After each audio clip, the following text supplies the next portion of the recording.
Assalamualaikum warahmatullahi wabarakatuh. Kami dari kelompok 7 akan mempresentasikan hasil kerja kelompok kami yang berjudul Islam dan Tantangan Modernisasi. Sebelumnya, perkenalkan anggota kelompok kami. Yang pertama Muhammad Lutfi Gilang Pratama, yang kedua Khairul Pala, saya sendiri, dan yang ketiga Adi Smith Miftahul Huda, dan yang keempat ada Risman Halmon Siregar. Next. Sebelum kita berbicara lebih jauh, kita akan memahami makna modernisasi itu sendiri.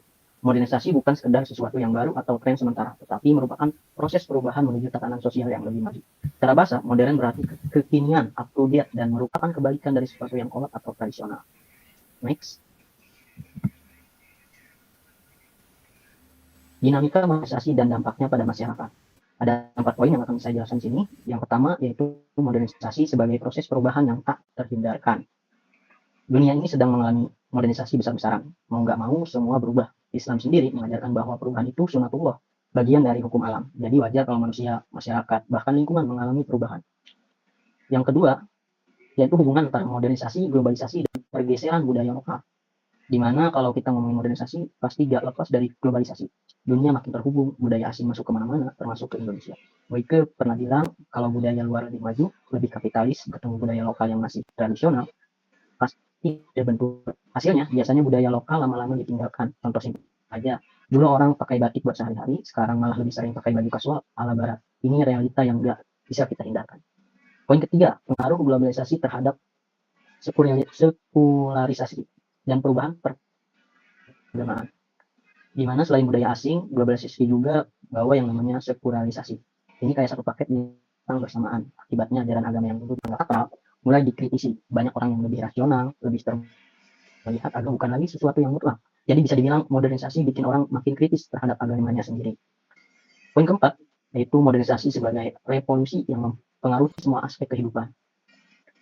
Seringkali kita pikir modernisasi itu cuma soal teknologi atau ekonomi. Sebenarnya, Alfred Hawken, modernisasi itu revolusi di semua aspek kehidupan. Sosial, politik, ekonomi, intelektual, bahkan keagamaan dan psikologi. Contoh politik udah nggak sama kayak dulu, ekonomi berubah, cara orang berpikir juga beda. Intinya modernisasi itu kayak tsunami perubahan. Kalau kita nggak siap, kita bisa tenggelam. Jadi gimana cara kita menghadapi? Oke, next. Selanjutnya akan dijelaskan oleh teman saya. Selanjutnya akan dijelaskan oleh saya, yaitu pandangan Islam tentang iptek. Ilmu pengetahuan dan teknologi atau iptek menjadi pilar utama dalam kemajuan peradaban manusia. Iptek berperan dalam berbagai aspek kehidupan, seperti sosial, ekonomi, budaya, dan politik, serta menjadi indikator maju atau tidaknya suatu bangsa. Islam sebagai agama yang menjunjung tinggi ilmu menghadapi tantangan modernisasi dengan menyeimbangkan antara ilmu dan iman. Dalam pandangan Islam, iptek bersifat netral, dapat membawa manfaat atau mudarat tergantung pada niat dan penggunanya. Oleh karena itu, ilmu dan iman harus berjalan beriringan agar perkembangan teknologi membawa keberkahan bagi umat manusia. Next. Selanjutnya, peran ilmu pengetahuan dan teknologi dalam modernisasi menurut Islam. Yang pertama itu ilmu pengetahuan dan teknologi sebagai pilar peradaban. Dalam poin pertama ini, kita semua sepakat bahwa ilmu pengetahuan dan teknologi atau iptek adalah faktor utama yang mendorong kemajuan peradaban manusia. Dengan iptek, manusia bisa menciptakan inovasi, membangun sistem yang lebih efektif, serta meningkatkan taraf hidup. Di era modern ini, hampir semua aspek kehidupan sosial, ekonomi, budaya, hingga politik bergantung pada kemajuan teknologi. Maka, bangsa yang menguasai iptek adalah bangsa yang mampu berdiri di garis depan peradaban. Yang kedua itu Islam menjunjung tinggi ilmu dan teknologi. Di poin kedua ini, sejak awal Islam telah menempatkan ilmu sebagai bagian yang sangat penting dalam kehidupan. Banyak ayat Al-Quran dan hadis yang menegaskan pentingnya mencari ilmu. Dalam sejarah pun, kita melihat bagaimana para ilmuwan muslim di masa kemasan Islam berperan besar dalam perkembangan sains dan teknologi. Maka, tidak ada alasan bagi umat Islam untuk tertinggal dalam bidang ini. Selanjutnya yang ketiga ada iptek bersifat netral bergantung pada penggunanya. Di poin ketiga ini, modernisasi membawa perubahan besar dalam berbagai aspek kehidupan. Namun, tantangannya adalah bagaimana kita menyikapi perubahan ini tanpa kehilangan identitas dan nilai-nilai Islam. Modernisasi seringkali membawa pengaruh budaya luar yang tidak selalu selaras dengan ajaran Islam. Oleh karena itu, umat Islam harus bisa menyaring setiap perubahan agar tetap selaras dengan nilai-nilai keislaman. Boleh next. Selanjutnya ada dalil ilmu pengetahuan sebagai bekal untuk hidup di dunia. Saya baca Bismillahirrahmanirrahim. Walaqad karamna bani Adam wa hamalnahum fil bahri wal bahr wa razaqnahum minat thayyibati wa faddalnahum ala katsirin mimman khalaqna tafdila. Dan artinya sesungguhnya telah kami muliakan anak-anak Adam, kami angkut mereka di daratan dan di lautan, kami beri mereka rizki dari yang baik-baik, dan kami lebihkan mereka dengan kelebihan yang sempurna atas kebanyakan makhluk yang telah kami ciptakan. Quran Surat Al-Isra 70. Selanjutnya akan dijelaskan oleh teman saya yang lain. Selanjutnya adalah konsep Islam tentang ekonomi dan politik. Politik ekonomi adalah pengaturan urusan masyarakat dalam aspek harta kekayaan melalui kebijakan dan strategi tertentu. Politik berasal dari bahasa Yunani dan Latin yang berarti mengatur masyarakat, sementara dalam bahasa Arab dikenal sebagai siyasah yang berarti pengelolaan dan pengaturan urusan publik. Ekonomi berasal dari bahasa Latin oikonomia yang berarti mengatur rumah tangga, sedangkan dalam bahasa Arab disebut iktisad yang mencerminkan keseimbangan dan efisiensi dalam pengelolaan harta.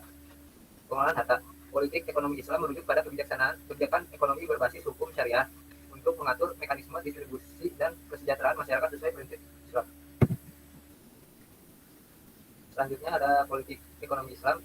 Poin pertama, pemenuhan kebutuhan primer, sekunder, dan tersier. Ini bukan sekadar aturan ekonomi biasa. Ini adalah sistem yang didesain biar semua orang mendapatkan rezeki. Lalu yang kedua ada fokus pada individu, bukan kolektif. Dalam Islam, tiap orang harus dijamin kebutuhan pokoknya terlebih dahulu, seperti makanan, tempat tinggal, pakaian. Lalu setelah itu, kalau mau punya mobil, handphone, atau liburan, silakan sesuai kemampuan masing-masing. Lalu ada yang ketiga, memastikan hak hidup dan kemakmuran secara adil.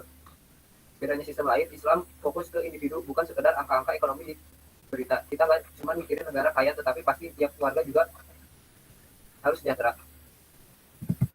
Selanjutnya, konsep Islam tentang sosial budaya. Agama berasal dari Allah, sedangkan budaya hasil karya manusia. Namun keduanya saling berhubungan. Beberapa tradisi seperti tahlilan sering disalahpahami sebagai kewajiban agama. Padahal yang diperintahkan Islam hanya proses pemakaman dan berdoa. Ibadah sunnah seperti kurban dan akikah justru kurang mendapat perhatian dibanding tradisi tersebut. Begitu juga dengan kesenian Islam seperti puisi, madah, yang kadang dianggap bid'ah, padahal itu adalah ekspresi cinta kepada Rasulullah SAW. Selanjutnya akan dibacakan oleh Aziz. Di sini Islam dan budaya, mana yang diterima, mana yang ditolak. Yang pertama, Islam datang bukan untuk menghapus budaya. Maksud di sini Islam itu fleksibel, nggak asal sapu bersih semua budaya yang udah ada. Ada yang dilarang, ada yang dibiarkan, ada yang dikembangkan, bahkan ada yang diislamkan. Jadi Islam itu nggak kaku, tapi tetap ada filter utama. Budaya harus sesuai akidah, syariah, dan akhlak. Yang kedua, filter budaya sesuai Islam atau tidak. Di sini Islam bukan cuma sekedar agama, tapi juga pedoman hidup yang bisa memfilter budaya. Kalau budaya itu baik dan gak bertentangan sama Islam, ya silahkan lanjut. Tapi kalau budaya itu menyesatkan atau bertentangan dengan Islam, ya harus diperbaiki atau bahkan ditinggalkan. Yang ketiga, dalilnya jelas. Islam mengakui urf kebaikan yang dikenal masyarakat. Al-Quran bilang, jadilah engkau pemaaf dan suruhlah orang mengerjakan yang urf. Quran Surat Al-A'raf 199. Artinya, adat dan budaya yang baik itu diakui dalam Islam. Contohnya, cara jual beli, tradisi dalam pernikahan, sampai etika sosial, selama gak melanggar syariat, ya aman. Yang keempat, kaidah al-ada muhakamah. Adat bisa jadi hukum. Yang dimaksud Islam itu keren ada prinsip yang namanya al-ada muhakamah, yang artinya adat dan kebiasaan masyarakat bisa jadi sandaran hukum kalau nggak ada dalil yang jelas dalam Al-Quran atau hadis. Makanya ulama banyak mengambil keputusan berdasarkan adat yang berkembang, asal nggak bertentangan dengan Islam. Yang kelima, Islam itu rahmat, bukan pembasmi budaya. Intinya, Islam datang buat merapikan budaya, bukan ngancurin. Kita nggak boleh asal cap budaya sebagai bidah tanpa ilmu. Yang penting, budaya itu harus sesuai Islam dan tetap menjaga nilai-nilai kebaikan. Next.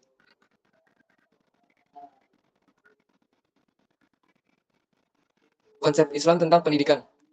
Pendidikan membentuk pribadi manusia, bukan hanya transfer ilmu, tetapi juga nilai dan kepribadian. Islam mewajibkan pendidikan sebagai bekal hidup yang baik. Dalam Islam, pendidikan mencakup at-tarbiyah atau pembinaan, al-talim atau pengajaran, dan al-tadib atau akhlak yang saling berkaitan dalam membangun individu dan masyarakat berlandaskan nilai ketuhanan. Next. Pendidikan Islam, konsep dan tujuan. Di sini pertama, pendidikan Islam bukan sekadar ilmu tetapi juga nilai. Yang dimaksud pendidikan Islam bukan cuma transfer ilmu, tapi juga internalisasi nilai-nilai Islam. Tujuannya, biar manusia cerdas secara intelektual dan bermoral, hidup seimbang di dunia dan akhirat. Yang kedua, mengubah perilaku jadi lebih baik. Menurut para ahli, pendidikan Islam itu proses mengubah perilaku individu, bukan cuma soal tahu, tapi juga bagaimana hidup sesuai ajaran Islam, sambil tetap relevan dengan perkembangan zaman. Yang ketiga, tujuan akhirat, manusia sebagai khalifah. Islam ngajarin bahwa manusia diciptakan buat jadi khalifah di bumi. Supaya bisa menjalankan peran ini, manusia butuh ilmu, moral, dan akhlak. Pendidikan Islam memastikan semuanya berjalan selaras. Yang keempat, dua pilar utama, yaitu akidah dan syariah. Pendidikan Islam punya dua aspek penting, akidah sebagai fondasi keimanan, syariah sebagai panduan amal nyata. percaya aja nggak cukup, harus ada aksi nyata yang sesuai syariat. Yang kelima, filsafat dan ilmu sebagai alat bukan pedoman utama. Filsafat dan ilmu pengetahuan bantu kita berpikir kritis, tapi tetap agama yang jadi pedoman utama. Islam kasih batasan jelas supaya manusia bisa berkembang tanpa kehilangan arah. Next. Terima kasih.